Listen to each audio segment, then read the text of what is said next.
বাবামশাই, দাদামশাই, যতক্ষণ এখানে তত্ত্ব আলোচনা হচ্ছে ততক্ষণের জন্য আমাকে ক্ষমা করতে হবে।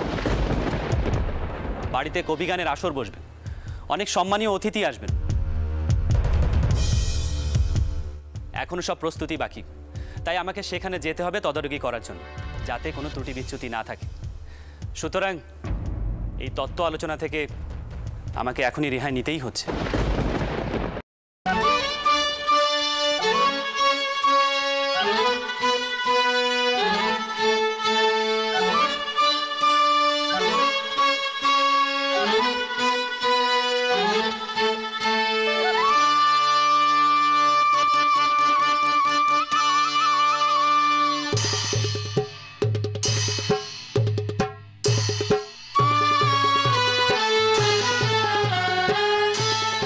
আনন্দি, কতদিন পর এ বাড়িতে কবিগানের আসর বসেছে, তাই না বল?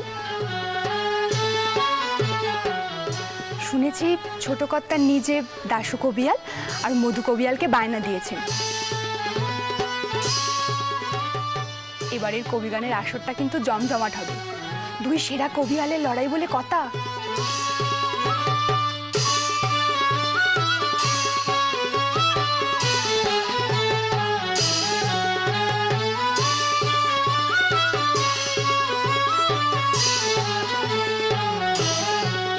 ছোট বৌমাকে তো দেখছি নি, সে তো এখন আসেনি দেখছি।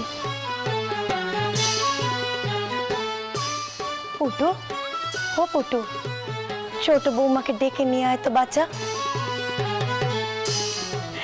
সে তো কোনোদিনও কবি গান শোনেনি,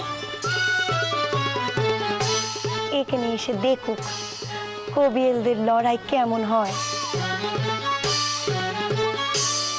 শোন পুটু, ছোট বৌমাকে সুন্দর করে সাজিয়ে ভালো করে তৈরি করে নিয়ে আসিস। শুনেছি ঘোষ বাড়ির, মিত্তির বাড়ির বউরা নাকি সব আসছে কবি গান শুনতে। তারা তো ছোট বৌমাকে এই পেতমবার দেখবে। শোন যুগি, তোর ওই বউয়ের কোনো তো কাণ্ড জ্ঞান নেই। এখানে এসে না আবার কোনো অশরীর কাণ্ডি ঘটিয়ে বসে। মেয়ে মহলে তাহলে মার বংশের বদনামের আর শেষ থাকবে না। ছোট, তুই না খুব কথা বলিস। বউ তো বেশ লক্ষ্মীমন্ত হয়ে আছে, আলপনা দিচ্ছে, ফুল গোছাচ্ছে, রান্নার বাসনপত্র ধুয়ে দিচ্ছে, চন্দরকে সামলাচ্ছে। নইলে বঙ্কুর কথায় সে রাগ করে না এমন হয়? শাস্তি মশাইয়ের সামনেও তো সে নিজেকে সামলে ধরেছে। হে শুধু বই পারে, তাই নয় কি?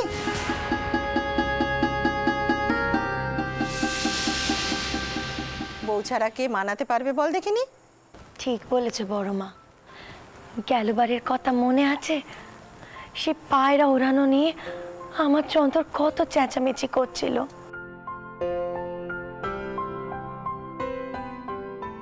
বড় বৌমাও কিছুতেই তাকে মানাতে পারছিল না।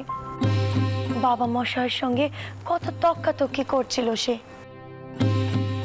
তোরা কি কথা কইছিস বল দেখি? আমার তো মাথায় কিছুই ঢুকছে না। বেটা বউয়ের হাতে পুতুল হয়ে নাচছে আর তোরা খুশি হচ্ছিস। বেটা ছেলে তৈন হলে কি ভালো দেখায়? ধুননি বাপু, তোদের বেটা স্যাপার কিছু বুঝি নে।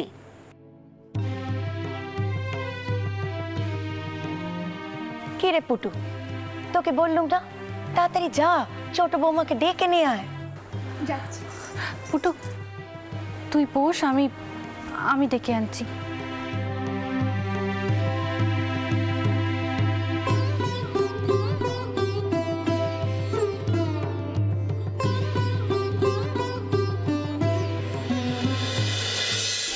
গয়না টয়না পরা না খুব দক্ষির ব্যাপার। আমি যে এখন কি করি, ওখানে পড়তেই পারছি না। ওর বাবা কেউ নেই হচ্ছে আমাকে একটুখানি হারকানা পরিয়ে দেবে। কি যে করি আমি এখন এই হারকানাকে নিয়ে? এবার যদি এই হারখানা না পড়ে যায় তাহলে সকলে মিলে আমাকে বকবে, বলবে এতকাল হয়ে গেল এ বউয়ের এ বাড়িতে এখনো হার পড়তে শিখলো নে। সত্যি বাবু, সবাই কি সুন্দর করে গয়না পরে আর আমি এখন কিছুই শিখতে পারলাম না।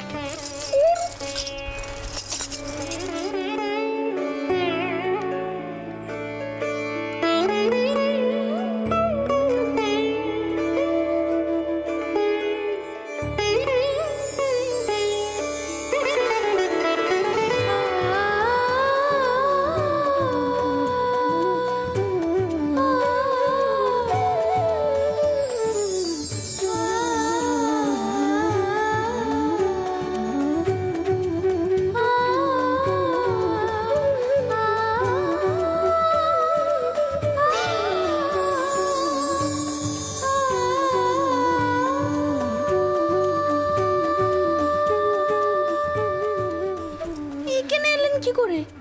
এটা তো আমারও ঘর রানী, নিজের ঘরে বুঝি আসতে পারি না? আমি দানের জিনিসপত্র নেওয়ার জন্য ঘরে এসেছিলাম, এসে দেখি সেই গয়না নিয়ে আবার সমস্যায় পড়েছো তুমি। আপনি আর কোথায় কোথায় সময় নষ্ট করবেন না, আপনি যান বলছি এখান থেকে। এইটুকু পরিবর্তন বুঝি তোমার মধ্যে এসেছে রানী? কেন? আগে দেখতাম শ্বশুর ঘরের আদব কায়দা তুমি জানতে না, এখন দেখছি তাও তুমি বুঝতে পারছো, তাই না? আপনি আর আমাকে বকা খাওয়াবেন না, হাত জোর করে বলছি, দয়া করে আপনি এখান থেকে চলে যান, চলে যান না আপনি। তাড়িয়ে দিচ্ছ? বেশ, এরপর যখন আমি আর বলো না ঠাকুরপো, আর কিছুটি বলো না তুমি, আর কিছুটি বলো না।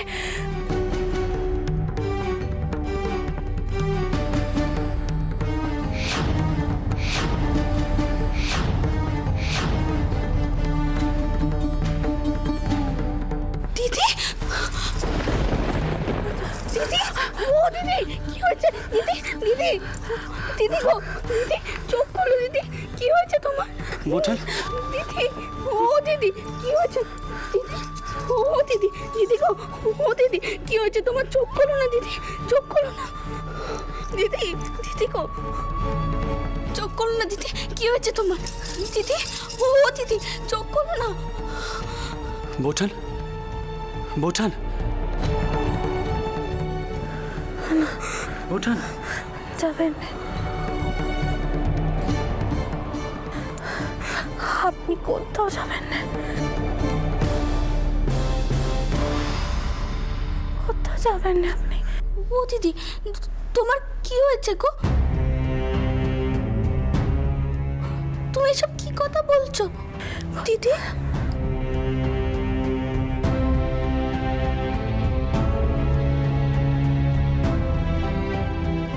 আপনাকে কতবার বলেছি আপনি উপোস থাকবেন না, আপনি তো আমার কোনো কথাই শোনেন না।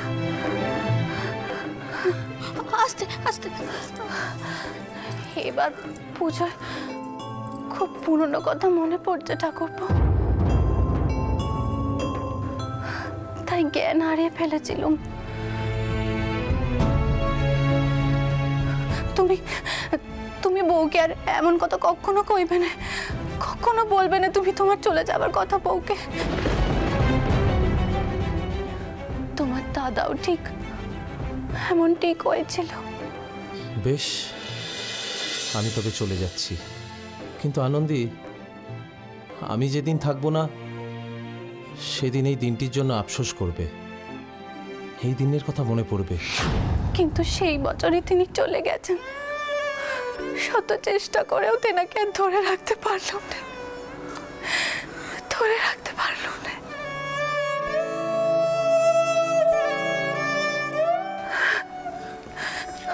আস্তে দিদি, আস্তে।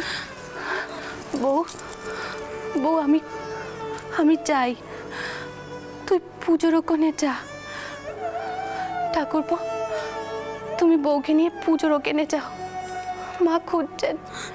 আগে আমি তোমাকে ঘরে দিয়ে আসি, তারপর। দূর পাগলি মেয়ে, তোকে কিচ্ছু করতে হবে না, আমার কিচ্ছুটি হয়নি। আমি অত সহজে মরবো না রে, অত সহজে মরবো না। তিনি এত সহজে আমাকে তেনার কাছে টানবেন না রে, অত ভাগ্যে করে তো আমি আসিনি বল। আমি চাই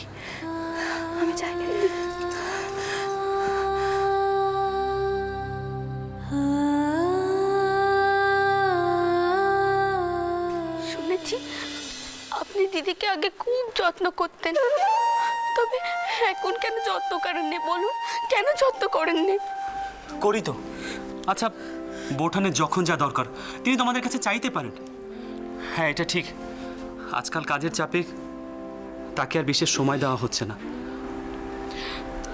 দিদির বড় কষ্ট, আমি তা বুঝি। আমার মা যখন সবাইকে ছেড়ে চলে গেছিল, আমার বাবা লুকিয়ে লুকিয়ে কাঁদত। সবাই বাবাকে বলেছিল বিয়ে করতে, বাবা কারোর কথা কানেই তোলেনি। বাবা বলতো রঘুবীর শীতে মাকে ছাড়া আর কাউকে বিয়ে করার কথা ভেবেছে, আর মহাদেব দুর্গাকে ছাড়া অন্য কাউকে মন দিতে পেরেছেন? পারেনি।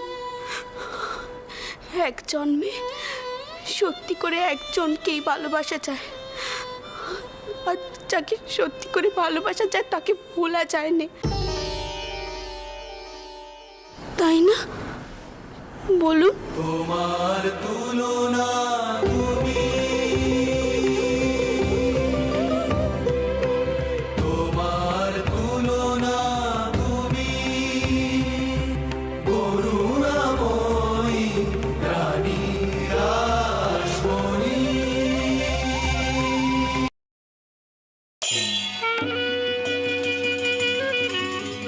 পেন নাম হই বাবু মশাইরা, আজ এই যানবাজারে বিকশিত হয়েছেন শোভাবাজারের শোভা। সুতানুটির মালিক দেব বাহাদুর বংশের প্রতিভু রাধাকান্ত দেব মহাশয়। তাহার চরণে কবিয়াল মধুর সশ্রদ্ধ প্রণাম।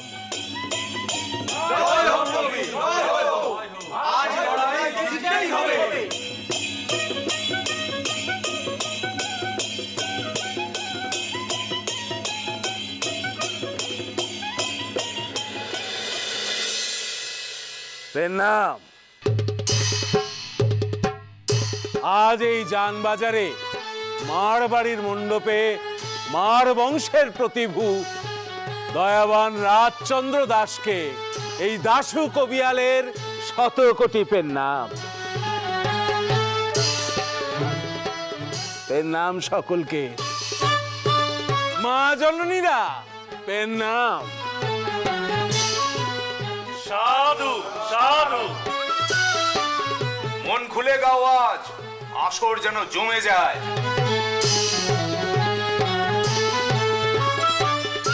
কি নিয়ে লড়াই আজ? লড়াই তো পরে হবে, আগে আসর বন্দনাটা সেরে নি। হ্যাঁ, কই হে, আসর বন্দনাটা করে ফেলি, এসো।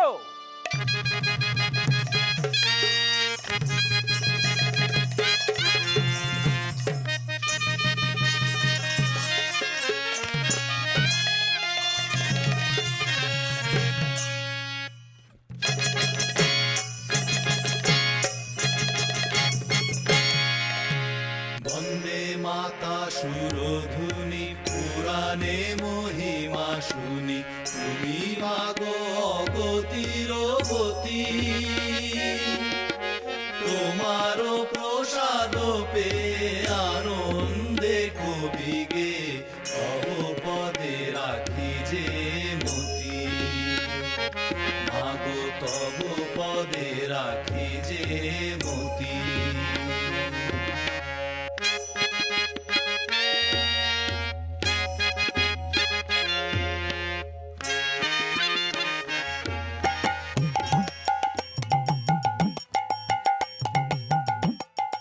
তবে লড়াই শুরু হোক। কবিয়াল, আজকের লড়াইয়ের বিষয়খানা সকলকে বলুন। বাবু মশাই, মা দুর্গা এসেছেন তার বাপের বাড়িতে, সঙ্গে নিয়ে এসেছেন তার সন্তানদের।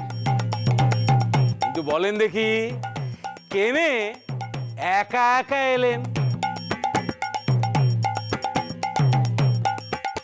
সেই কৈলাসে বাবা মহাদেবকে কেন রেখে এলেন?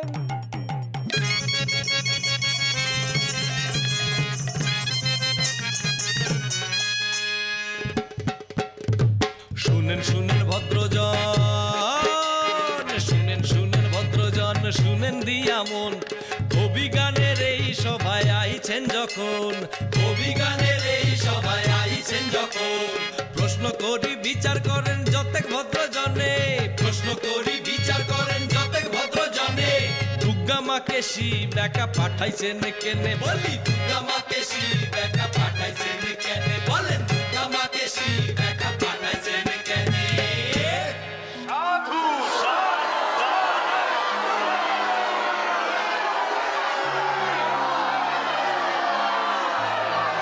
বাহ, উত্তম প্রশ্ন।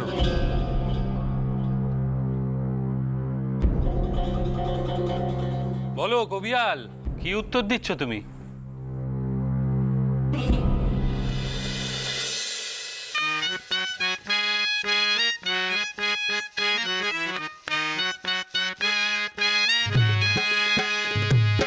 নমি আমি মায়েরে ছোট মুখে বড় বলি, নমি আমি মায়েরে ছোট মুখে বড় বলি। বাবার অনেক কাজ সাধিতে যে হয়, ত্রিভুবন চালাবে কে না হলে প্রলয়, ত্রিভুবন চালাবে কে না হলে প্রলয়। তার অঙ্গুলি হেলনে ধরণী যে চলে, সব হবে স্তব্ধ দুর্গা মার সাথে এলে, সব হবে স্তব্ধ দুর্গা মার সাথে এলে। বলো সব হবে স্তব্ধ দুর্গা মার সাথে এলে।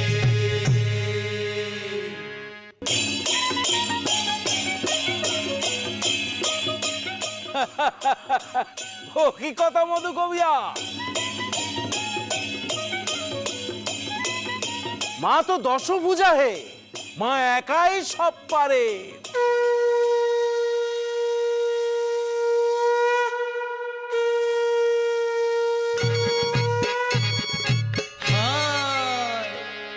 হায় হায় একই কথা, হায় হায় একই কথা, এ যে অজুহাত, হায় হায় একই কথা, এ যে অজুহাত।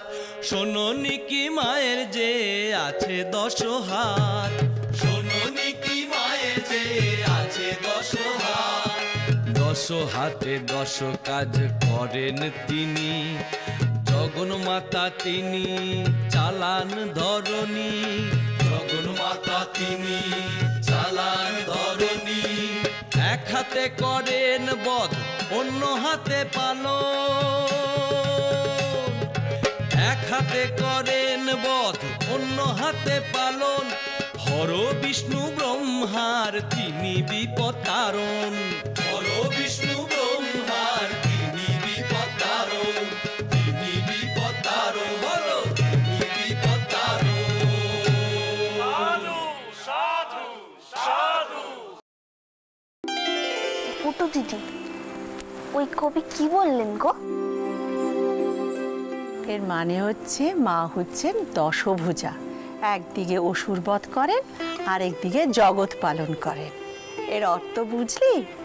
মানে মেয়েদের অনেক ক্ষমতা।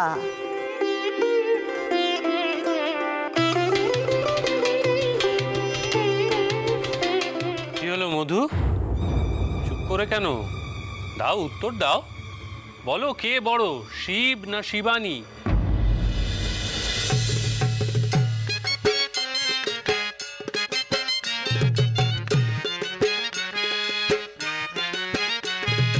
মা বড় না বাবা বড়,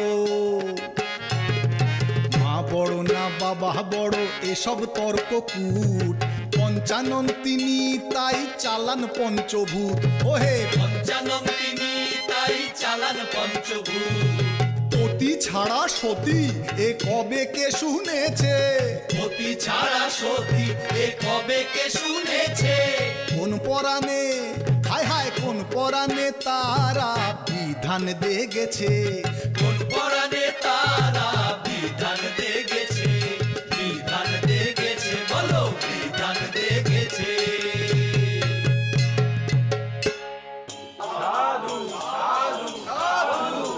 বাহ, বড় ভালো বলেছো মধু। অতি ছাড়া সত্যি কবে কে শুনেছে, কি বলেন শাস্ত্রী মশাই?